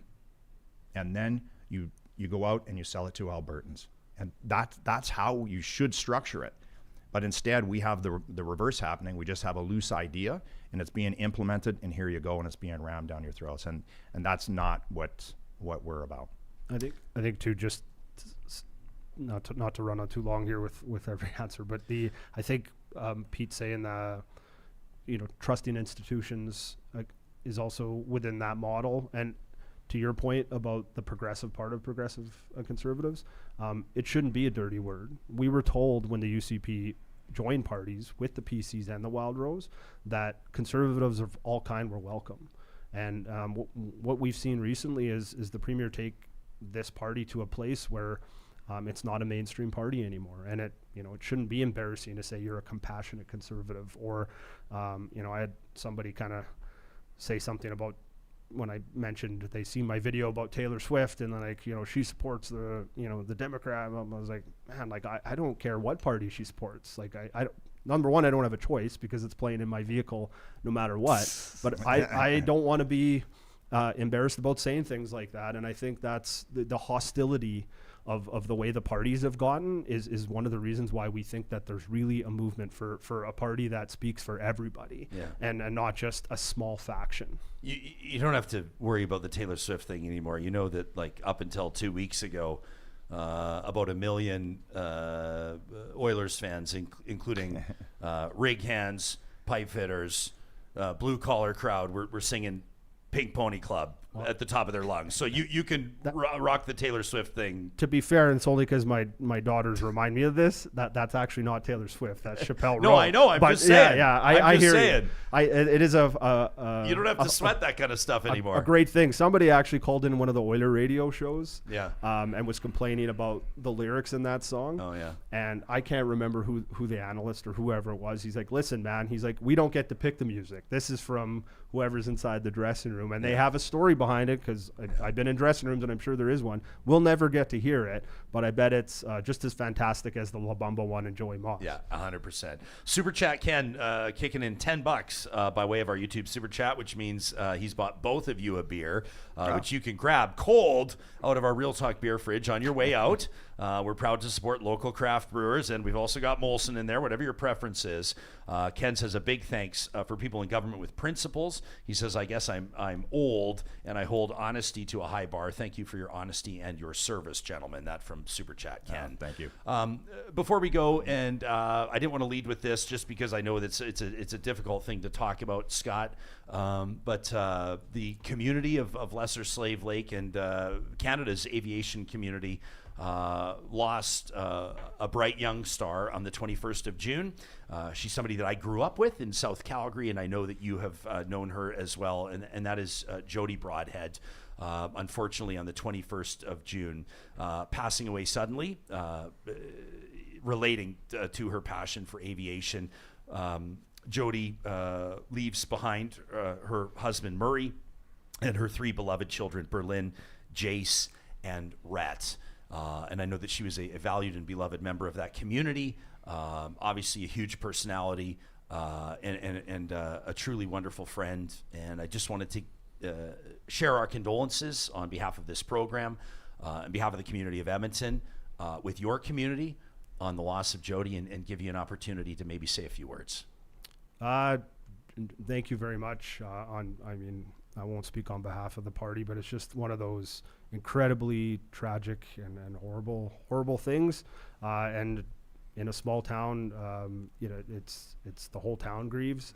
And she was, both her and Murray and their company, they were giants in the community, and not even just in Slave Lake, but you mentioned the aviation world, but also their daughter's a young rising star. And I noticed I believe it's the Country Music of Alberta Association. That's right. They also shared a really touching tribute. Just shows the massive impact that Jodi had on people. And I don't want to speak too longly on it. It's not my place. I mean, my brother-in-law Sean's certainly closer friends with Murray. Murray I consider a friend, but him and my wife both lost a mom at a pretty young age. So there's just no words that can describe it other than I've seen it firsthand how difficult it is, and I feel for his kids. So to Murray, Jace, Rhett, and Berlin, just appreciate you mentioning it, and yeah. The condolences, and I just hope life gets better for them. Thanks. Yeah. Thanks for saying that, and just want to let everybody know that there will be a celebration of life honoring Jodi in the community of Slave Lake. That's coming up tomorrow, if you're listening to this on the 2nd of July. And also, I mean, you mentioned, obviously, and everybody will feel the loss in a major way. It's unimaginable what the family's going through. Her daughter, Berlin, like you said, a rising country star, who's, really, really talented. People can check out berlin.ca. That's with a Y, berlin.ca. She's just released a new single, right? Delete You From My Phone, and to see the courage that this young woman is displaying, mourning the loss of her mother, and at the same time living up to her obligations as a performer and an entrepreneur. I barely know the family. I knew Jodi better in my younger years, but it's just unimaginable. It's impressive, and our heart goes out to them and to your entire community. Thanks for taking the question, Scott. Obviously, I know that's difficult for folks. That's Peter Guthrie, Scott Sinclair joining us in studio. You can let us know what you thought about what you just heard to talk at RyanJespersen.com. Thanks for coming in, guys. Wednesdays, courtesy of our friends at Tourism Jasper, we have an opportunity to take you out to the mountains and to remind you about what's happening in Canada's crown jewel, that is Jasper National Park. It's every Wednesday, MyJasper Memories, presented by our friends at Tourism Jasper. And I want to talk to you about, I want to make sure that there's a relatively new place on your radar, beautiful spot to nosh and to enjoy socializing. But before we go there, did you realize that Jasper, the Fairmont Jasper Park Lodge, Jasper's golf course, the #1 resort course in Canada, a top 5 course in Canada, regardless of the qualifications, but easily the #1 golf resort in Canada, is officially open as of Canada Day. This is an incredible effort on behalf of Garrett Turta, who's the GM out at the Fairmont Jasper Park Lodge, Talon Sweeney, who steers the golf program out there, bouncing back from the incredible challenge that wildfire posed to them, coming up on a year ago, by the way. We're about 3 weeks out from the 1-year anniversary of that fire. But it's been amazing to see them open that course in time to celebrate 100 years. That's right, this course opened in 1925, that Stanley Thompson design course. And Johnny, we got a photo from Jasper Town Councillor Wendy Hall, who was lucky enough to be out there yesterday swinging the sticks. And she sent us just one photo, but I love this one. I think it said so much. You're seeing the shot that I'm showing you right now. If you're watching on YouTube, that's the official website. You can check it out at Fairmont.com. That's the 14th tee box. That's like one of the iconic spots. And so Wendy sends us this photo, kind of up to the minute, that she snapped while she was out there golfing. And you can see it. The beauty of this course, and also the reality of that wildfire and the residual impact that it's having on the aesthetic of the course, I think, and I'm looking forward to getting out there. As you can see this, kind of those, what do you call it, the altered landscape, those burned out trees there. But at the same time, look at that beautiful sky, Lac Beauvert looking unbelievable. I'm going to be out there a little bit later on this summer, and I just think that this is going to be a golf experience unlike any other. Already a world-class course. The fairways are pristine, the greens are beautiful, but you are going to see some spots that have been impacted by the fire. I think that's incredible. When would you ever have another experience like that to wrap your mind around how close this beast got? I remember Fort McMurray's fire chief referring to that fire as a beast, and I think that this one applies as well. The magnificence of nature on display. And then with every year that passes, you're going to see more of nature's build back, right? It'll start small. It's already starting. People are reporting that to us. We'd love to see your photos if you're lucky enough to get out there and golf at the JPL, but congratulations and huge kudos to them for opening in time to celebrate 100 years. Now, post-golf, and in particular, for those of you that are Scotch lovers, I want to make sure that you're aware of this offering out in the town of Jasper. Ursidae Lair is a beautiful Scotch tasting lounge. You can check it out at ursidelair.com. We'll punch it into the show notes so you can link directly to it. But here is where you're going to find all of the staples of a Scotch lounge. So they've got smoked drinks, drams, well-tidy scrans, over 40 choices of premier Scotch. They also, of course, offer wine, beer, cider, and even spirit-free selections, including their signature mocktails. So if you've got a big group, everyone is bound to find something that they love. A full espresso bar. And of course, all of it available to enjoy in their cozy lair. They've got smooth jazz playing in the background while you sip and savor and socialize. Ursidae has a compelling list of scotches and scotch cocktails. Underrated, if you ask me. You can be transported from Speyside to the Highlands and back again in one evening. And how cool is this? For the months of July and August, they're featuring Canadian rye whiskeys. I love that. Give the people what they want. You can even find a selection of cigars. That's Ursidae Lair, a Scotch tasting lounge in Jasper, Alberta. You can reserve a table today at Jasper's Coziest Lair by visiting their website. That's ursidaelair.com. We'll link to it in the show notes on the podcast and on YouTube. And of course, when you're out in Jasper, we'd love to see the memories you're making. You can hashtag MyJasper and Real Talk RJ, and your trip out there could be featured in a future edition of MyJasper Memories, presented by our wonderful friends at Tourism Jasper.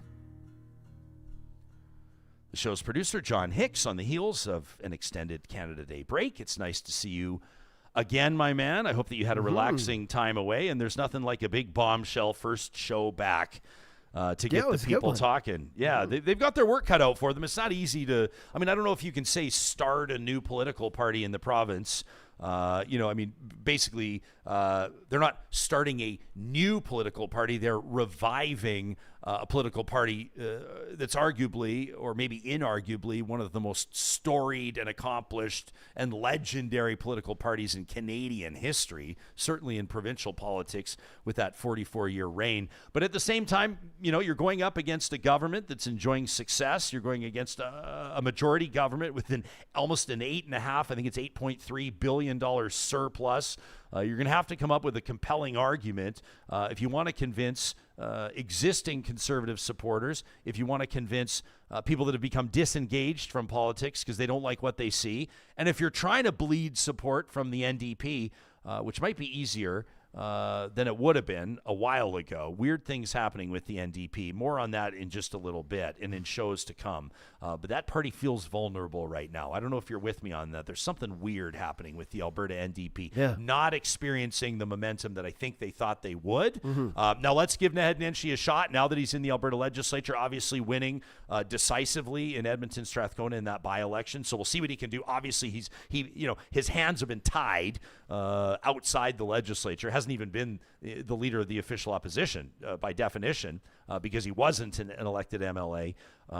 But if this PC party with Guthrie and Sinclair and others is going to gain traction, they're going to have to find something that demonstrably and easily sets them apart from Danielle Smith's UCP. And I think that it was probably not an accident that the two of them were invoking talk about Alberta's separation and Alberta's future in Canada in the first 3 minutes on the show today. That's the most obvious one, I think, right off the top. Yeah, so it's going to resonate with people. Yeah, I think that's the one that even like conservatives I talk to who aren't on the far right are most upset about.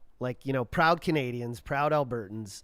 And I know there's people who say, yeah, if we separate, we'll get all this oil money. But I don't think people have really done the math. And I haven't even really. I think it's just, that's the one part we're forgetting about how much money it takes to become and run yourself as an individual country. It's not just like, hey, let's get a new flag and all this money rolls in. It becomes incredibly hard to do things, especially when you're talking about exporting oil from a small country that's landlocked in a country where, if they separated, was probably going to be pretty divisive with their neighbors. It's not going to be like a friendly relationship. No. So, I think that's one thing that's going to lead people to their party if they want that to happen. And then I'm excited to, not excited, but it's going to be interesting to see how this kind of, obviously we're all thinking the same thing. This is going to split that conservative vote or take votes away. Right? If successful, yeah. I don't remember who it was. Maybe it was Tony. Somebody brought up today the Alberta Party and talked about them kind of shitting the bed. I would just say this, politics is, and I'm saying this as an outsider, right? I've never actually put my name on a ballot. Aside from freshman class president in university, I won that election, John. But that's about it. Politics is not easy, and party politics is not easy. And there were many wonderful and well-intentioned and hardworking people that contributed to the Alberta Party for years and years and years. And I think that we're seeing some momentum.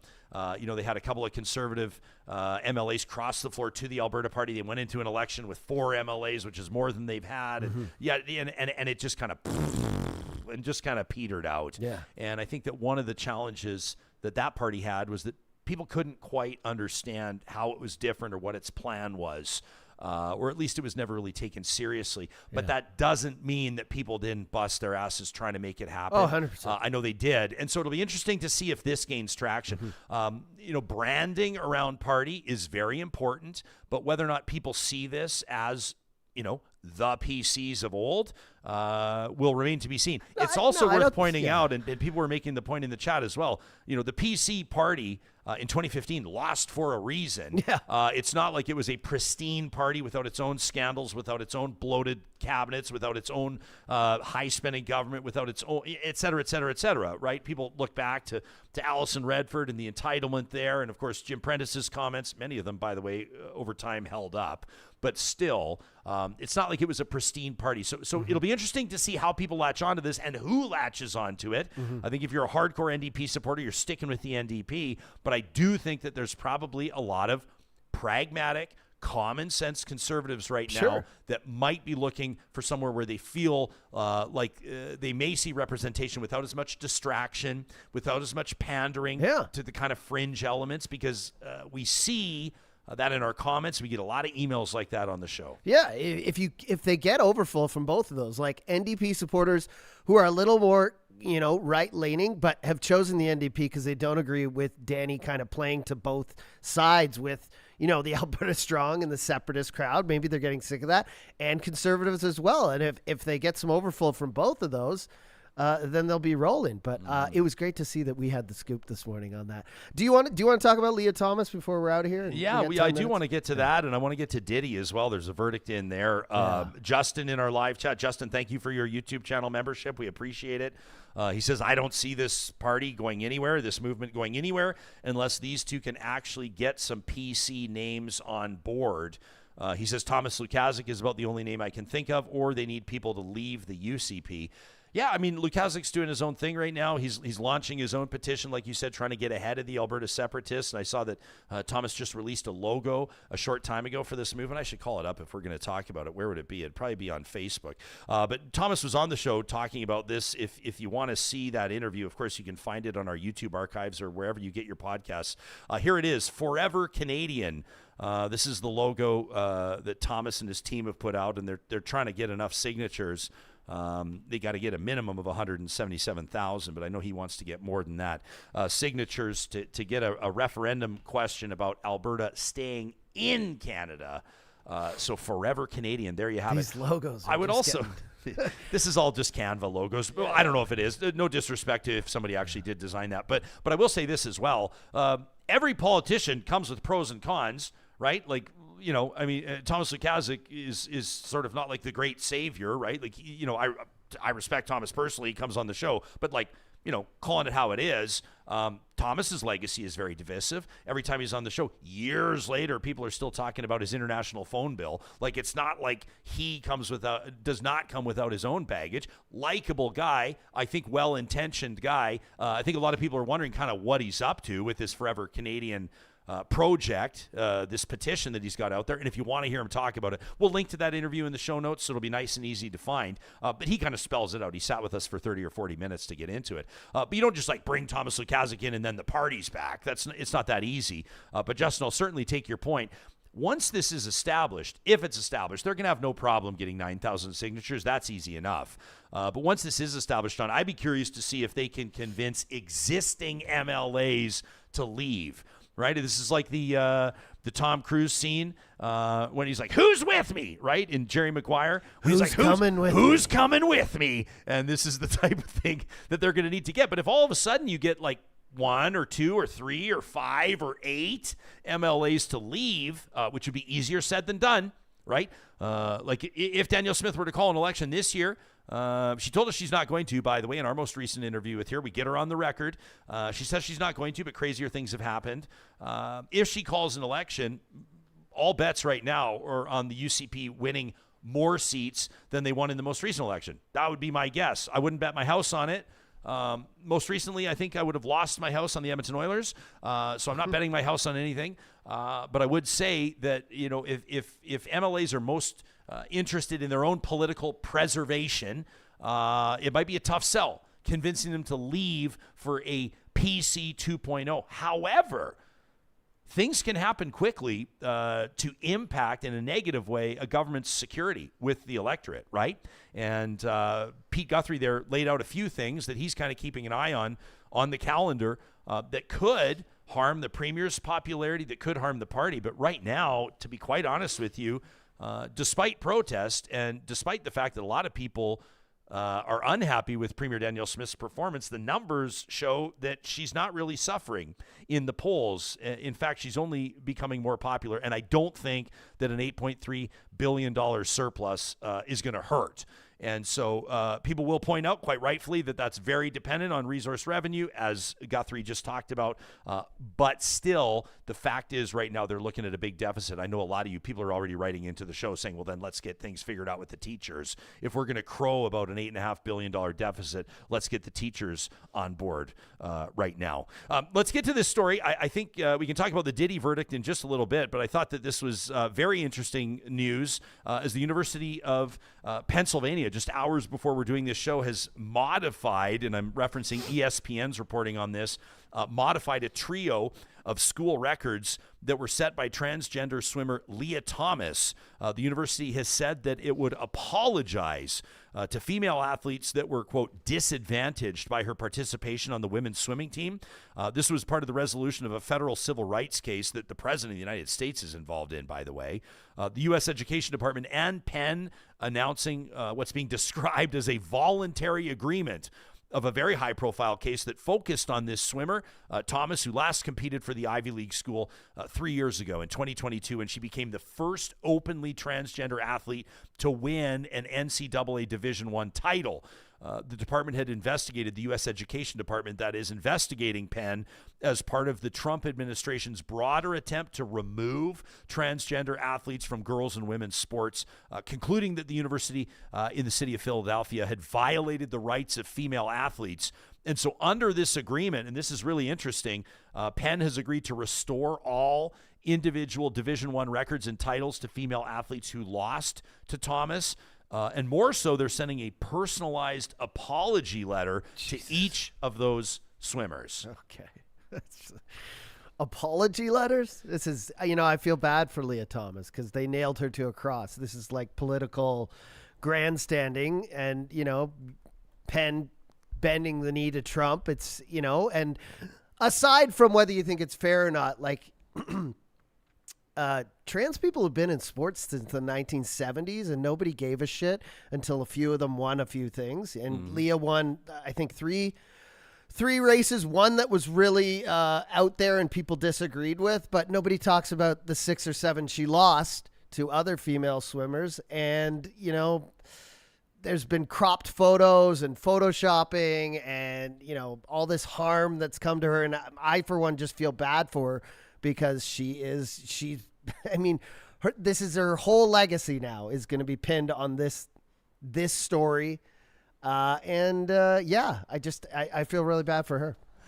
Yeah, this is, we talked about, referenced it briefly with MLAs Guthrie and Sinclair about the Alberta government getting involved in this to a certain degree and taking a position on trans athletes in women's sports. The polling shows that and it probably is dependent geographically to a certain degree, but members of the public are split on this as well. And the polling actually was in support of the Alberta government's action on this. In other words, what I'm saying is that it was not a political risk based on the polling. But I'm curious where the public will land on this, and in particular, Real Talkers. We welcome your feedback to talk@RyanJespersen.com. That's a story we'll be keeping an eye on. Maybe kind of a double win for Trump over the weekend as well. The threat of lawsuits, the litigious nature of people in power can serve them well. And this was also one that we were keeping an eye on as Paramount settling a lawsuit filed by the President of the United States over a CBS News interview with Kamala Harris. Under this, and I'll reference CBC's reporting on this to a Canadian outlet, Paramount will donate or will give $16 million to Donald Trump's presidential library as part of the settlement. This was an interview that was broadcast in October ahead of the presidential election. This was the latest concession by a media company, in this case CBS's parent company, Paramount, to a president that's been targeting media outlets over what he describes as false or misleading coverage. Paramount, in settling this suit, the $16 million settlement to Trump's future presidential library, it will not be paid to the president directly or indirectly. But most notably, Paramount stating that the settlement does not include a statement of apology or regret. So they're not saying that they were wrong. They're not apologizing for it, and they don't regret it, except for that they're going to be paying out $16 million to make it go away. The president had filed a $10 billion lawsuit against CBS right after that interview aired, alleging that they deceptively edited an interview that aired on 60 Minutes with then VP and presidential candidate Kamala Harris, quote, to tip the scales in favor of the Democratic Party in the election. And then the complaint was amended in February, Trump bumping his claim for damages up to $20 billion. So $16 million for Paramount to make it go away. So these, I think, have to be, if you're Donald Trump, seen as two big wins. Whether or not the American public sees it as a win remains to be seen. But it also just goes to show that when you threaten to sue people and then when you follow through and you actually see the rubber hit the road, you can impact some change. So interesting stories out of Penn University and, of course, Paramount. You see the Diddy verdict is in. This is kind of an interesting one as well. I think a lot of people were wondering what do you call him? Is he a former star? He's still a star. He's still Diddy. He's still who he is. But I think a lot of people thought that Sean Diddy Combs might be going to jail for life. Convicted. He could have, man. He could have gone to jail for life. Diddy convicted. No half billionaire is ever going to go to jail for life. But convicted, as we speak, by the way, as we've been doing the show, convicted of prostitution-related offense, but acquitted of sex trafficking and racketeering charges that could have jailed him for life. The mixed result coming in on the third day of deliberations. Combs, 55 years of age, is likely to end his career, I have to assume, and could still be sentenced. This is pending. They say for up to 10 years. As they read the verdict, reportedly Combs holding his hands up in a prayer motion, looking at the jury and hugging his defense lawyer. Yeah, he was fist bumping and everything. Yeah. So he probably didn't think that he was going to be found innocent or not guilty, I should say. When's the last time you saw this work out for victims? With a billionaire, with a celebrity, I'm sure he'll lose money from being canceled with a few things in music, but he's invested in so many things, that are just behind the scenes that, his life is going to be fine. But for people like, this is a guy who openly beat Cassie and it was on video. Yeah. Imagine the things he did behind the scenes. So to get, found guilty of 2 charges, which were basically, you can read what they are. It's based on transfer. It's basically busing in hookers to parties is what he got. Yeah, he was charged convicted guilty of with. flying people around the country, including his horrible. girlfriends and paid male sex workers to engage in sexual encounters, which is a felony violation. But the jury of 8 men, 4 women, acquitted him of racketeering, conspiracy, and sex trafficking relating to allegations that he used his money, power, and frightening physical force to manipulate his girlfriends into hundreds of drug-fueled sex marathons. Yeah, the stuff that really matters, he got off on all of that. Now, will we see another trial where maybe, he's... Civil suit? I think that's what's going to happen. They'll hit him in the wallet, which to a guy who has that much money, his life will be okay. He'll buy an island and he'll continue doing what he's doing, which is like, come on, this is not a good human being. This is not someone who treats people as human beings. He treats them like objects, and he pays money to not only transport them to parties and have them be objects for other people in his circle, but also doesn't respect them enough to not even like. You're in a hotel and you beat the person who you said you loved. He was with Cassie for I think a decade behind the scenes. Yeah.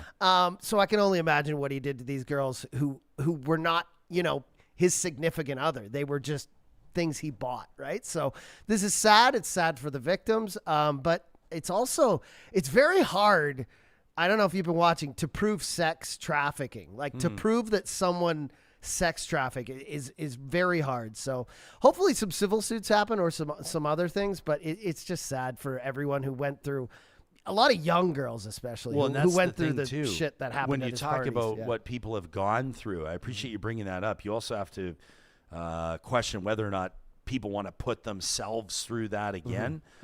Testify. Don't sign waivers at parties. That's what I would say. If you go to a party and they make you sign a waiver, you probably should go home. Yeah. You know what I mean? Like, I see different sides of that too. I mean, I think a lot of people worry about liability, but you should always, when you are throwing these parties, be curious about the optics. Like you said, if you sign an NDA, read the waiver and when the you NDA. walk in the door. Yeah. I'd be curious to see if society has, the public has a short memory.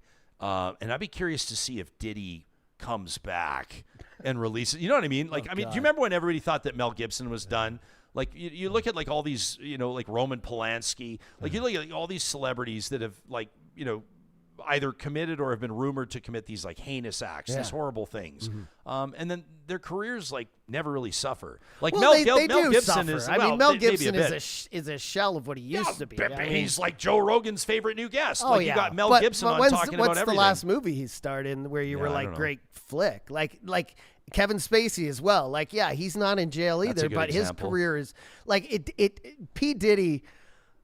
Look, when I play songs, like when I played Notorious B.I.G. at a wedding now, or Kesha, where she says, "Wake up in the morning feeling like P. Diddy" on her song TikTok. Wow. I just kind of blank it out. Like, I just kind of censor it, like censor the Diddy, because like it's still fresh. But in 3 years from now, will it matter? I don't know. People still ask for R. Kelly when I'm at parties, and really, that's pretty. Do you play it? If it's a private event like a wedding, hey man, you're paying me to play music. Yeah. Would I go out and play it in public at like a restaurant or a lounge or a club? I wouldn't prefer to play it. Yeah. Like, I don't. First of all, it's all pretty old stuff, but second of all, it's like I don't.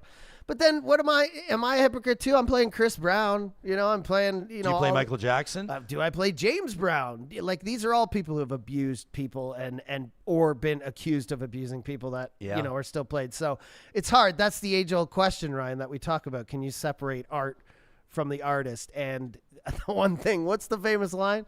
Like, if you live long enough, all your heroes, you're going to be let down by them. They're going to do something that causes you to be like, fuck, come on, man. I love your music, but you are just a shitty human being. Yeah, you can't even say, well, they're only human. I think the P. Diddy thing goes beyond he's only human.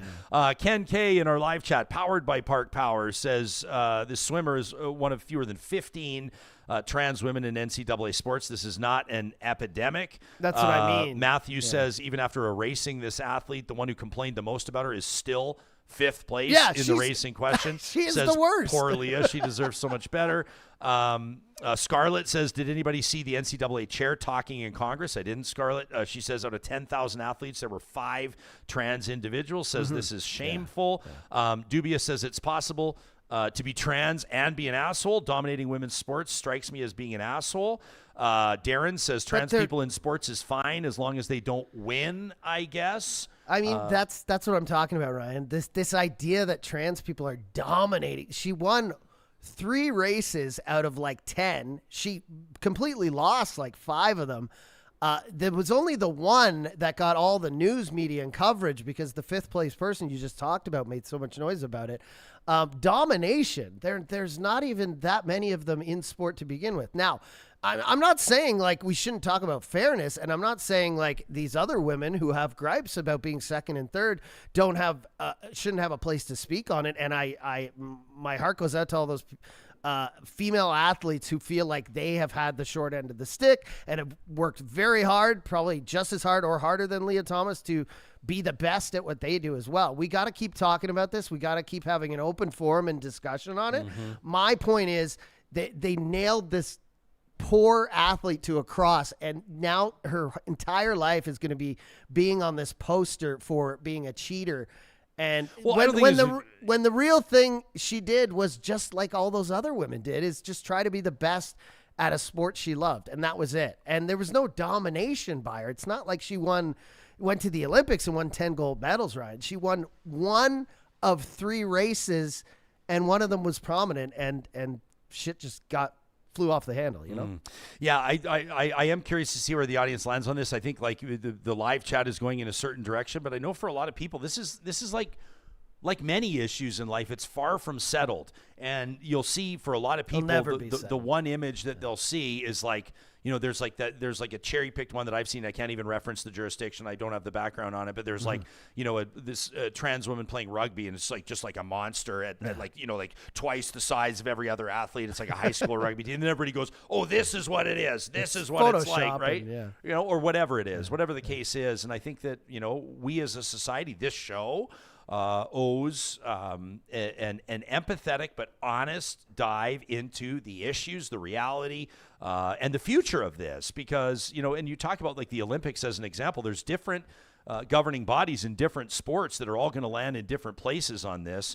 And most particularly if you're a young trans person and a young trans athlete, this is something that's very relevant to you and very pertinent to you. Of course. So it's something that, like, I think over time, like there will be resolution to a certain degree, whatever direction that goes in. I don't know. After we're dead. And well, but maybe, but it will probably differ from governing body to governing body. But like common sense just tells me, and again, I'll say it, I'm not the most intelligent man on the planet, but Ryan, like, I think it's disrespectful to not only Lia, trans athletes, but also female athletes, to just assume that, like, if you and I jumped into a swimming pool, we could beat a bunch of women at swimming. Of course not.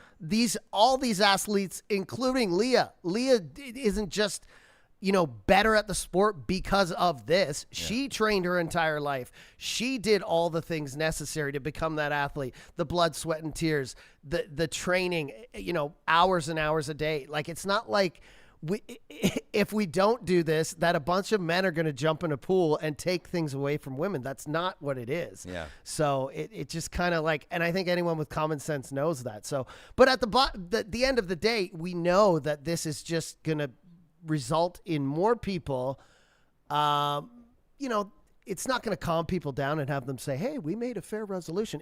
People are going to get bullied. People are going to get yelled at. People are going to get mocked online. And more trans people are going to be subjected to horrors. Well, and it's not the NCAA either, right? Like, this is one university. So, you know, I mean, now, you know, alma mater from other universities are going to start wondering what's going to happen there, or if that's the case, or will they have policy in place to get ahead of it? Like, what will be the ripple effect of this? It'll be interesting to see. Something we'll keep an eye on for sure. I also see, you know, people are talking about Diddy. We're kind of bouncing back and forth between the two stories. Justin, thanks for your YouTube channel membership, Justin.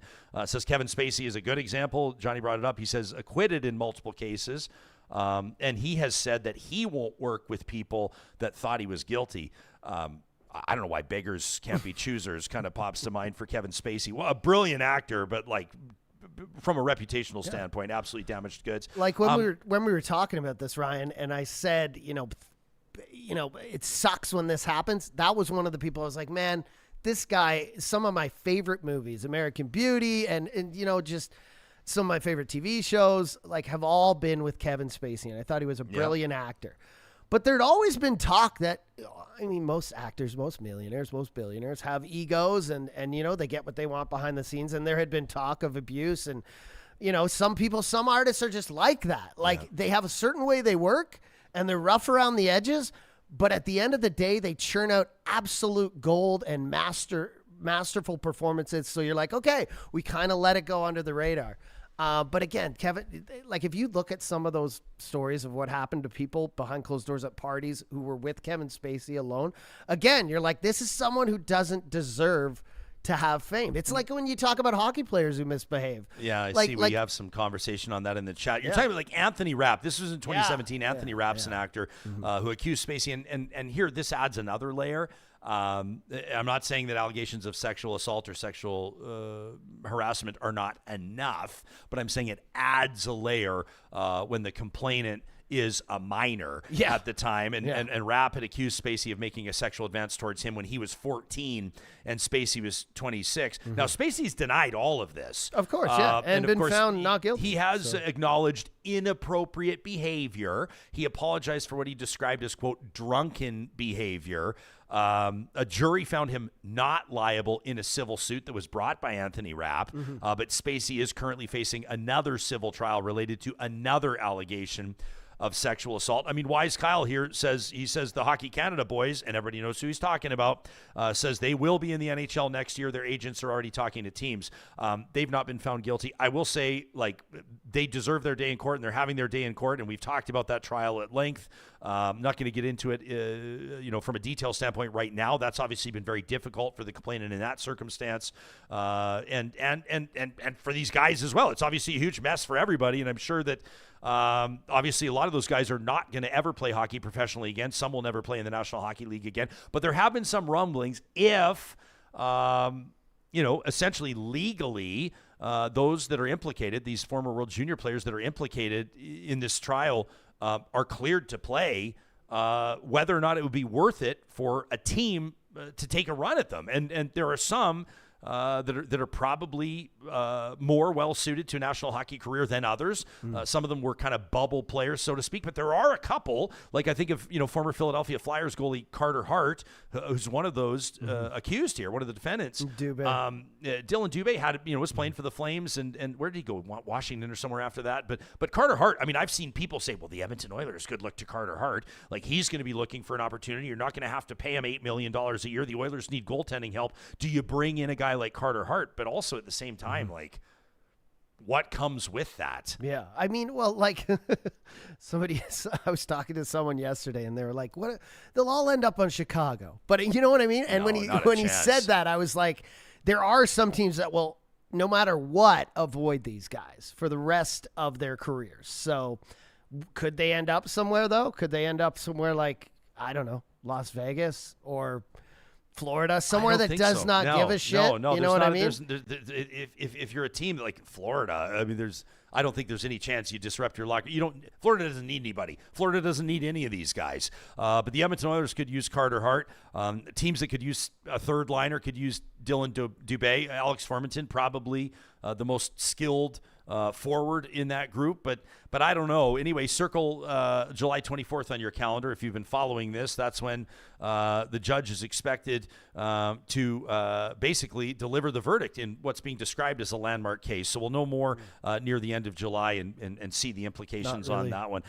Not really hopeful for that one either. Well, and there's well, I mean, I guess it. Yeah, and what does hopeful mean even, right? Well, because when we talked about this, when it goes from a jury to a judge, like a judge is very letter of the law. A jury has opinion. They've heard stuff for months. They get consensus behind the scenes.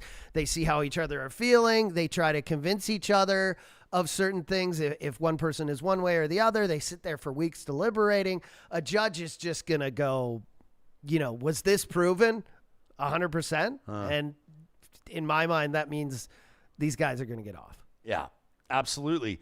An Alberta girl says, well, what if they get found guilty? Yeah, what if they do get found guilty? Then they're probably going to jail, right? So we're not playing hockey after that. We're not legal experts here. Obviously, these are two civilians participating with a live chat that's engaged and has different opinions on this. Again, we're not legal experts on this, and we'll wait to see. Wise Kyle says the Oilers are already talking to Carter Hart. I don't know about that. We'll see, but they do have to figure something out. Again, everyone deserves their day in court. We'll see what happens. Diddy with his day in court. Let us know what you think about that to talk@RyanJespersen.com. Maybe that's a submission for the flamethrower, which we'll be bringing you on Friday, per usual, our final episode of the week, presented by our friends at the DQs of Northwest Edmonton and Sherwood Park. These are your hottest takes, and you can send them anytime to talk@RyanJespersen.com. Before we show you something from July 1st that I think you need to see, it's going to make your day, I think it's going to. I'm that confident in it. I do want to remind you how appreciative we are of our friends at California Closets for making sure not just that these conversations happen every day on this show, like today's big scoop, today's big exclusive with MLAs Guthrie and Sinclair, but also California Closets proudly presenting the Real Talk live stream, which means you can watch us live at 8:30 Mountain Time weekdays on LinkedIn, on Facebook, on X, on Instagram, on TikTok, on YouTube, and on the Mixlr live streaming audio app. California Closets, the bar none best in the business for custom closets and storage solutions for the entire home. Make the most of your space like my wife Carrie and I did with their custom organizational systems. We love our entertainment installation in the family's main room. I admire it every single day. It still looks as good as it did the day it was installed 8 years ago, if you can believe it. Also, a walk-in closet in our primary bedroom. We're grateful for that every single day. Our house, I've told you, is like 110 years old, so they were working with some unique challenges, but they made it happen. Oh, and by the way, we didn't have the biggest budget in the world. California Closets, custom designed to fit your space and budget, proudly Canadian-owned, installations manufactured right here in Alberta and guaranteed for life. You can request that free consultation today at californiaclosets.ca. And we also want to show some love to our friends at UCAN Youth Services. Around the clock and, of course, through the year, they're working with young people who are, quite frankly, in harm's way, and they're helping them find a way onto a path of economic independence. You can read more about their values. You can read more about their programs, including their relentless outreach. It's helping young people aged 12 to 17 stay out of jail, quite frankly. I don't say that glibly. I mean, these are young people that are being recruited by gangs. These are young people that are interacting with police on a weekly basis. But the team at UCAN Youth Services stops at nothing. They remind young people you didn't come this far to only come this far. I love it. We're proud to partner with them. You can find them online. Consider a donation today at ucan.ca. Mark Doran says, thank goodness for the courts. The public is incapable of understanding complex law. For sure. 100%. Never take legal advice from Real Talk, but this is your forum. If you want to share something, share a thought on something that you're seeing in the news. Now, courtesy of our friends at Solar by Kuby, the first episode of every week, we take pause, we step outside the news cycle and just celebrate something that's quite frankly made our day. It's Positive Reflections, which is proudly presented by the team at Kuby. You can get a free solar quote today, by the way, at kuby.ca.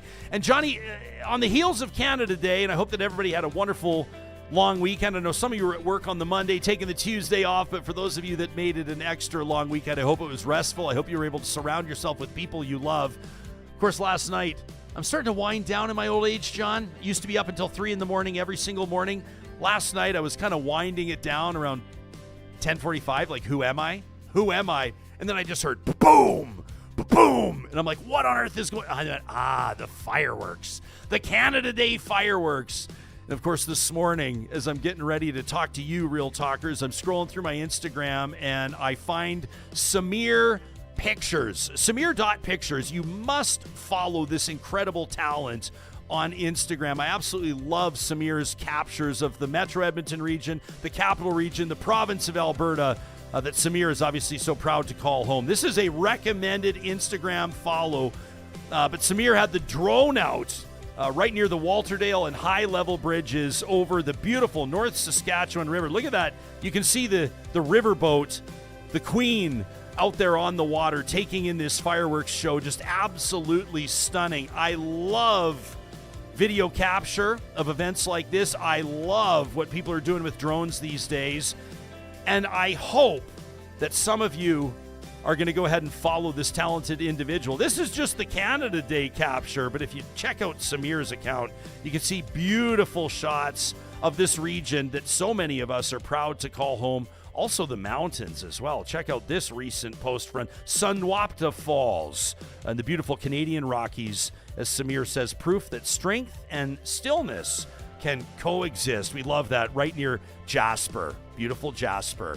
So there you have it, a recommendation from me to you, one of my favorite Instagram follows. That's Samir.pictures, and today's positive reflection on the heels of Canada Day, Canada's birthday. How lucky are we to live here?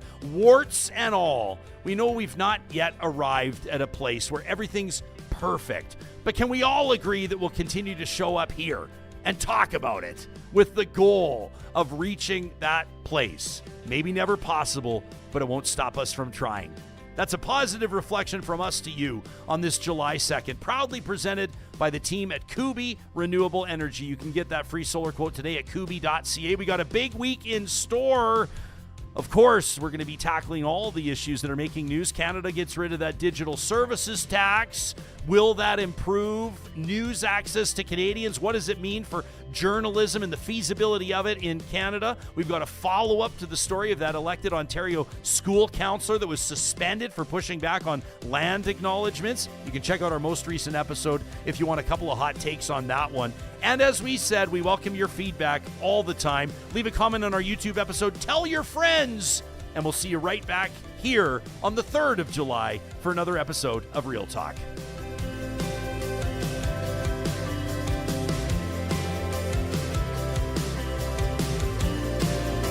Real Talk is hosted by Ryan Jespersen, executive producer Josh Dunford, technical producer John Hicks, general manager Katie Cook-Chivers, account coordinator Lawrence Derlego, human resources Lena Shepard, website design Mike Johnston, voiceover by me, Carrie Skelton. Real Talk's editorial board is Supriya Dwivedi, Ahmed Ali, Brandy Morin, Ann Castleman, Corey Hogan, Harman Kandola, Catherine O'Neill, and Chris Henderson. Member Emerita, Julie Rohr. Real Talk is recorded in Edmonton, Alberta on Treaty 6 territory, the traditional and ancestral territory of the Cree, Dene, Blackfoot, Saulteaux, and Nakota Sioux, home to the Métis settlements and the Métis Nation of Alberta. Real Talk is a relay project. For more, check out ryanjaspersen.com.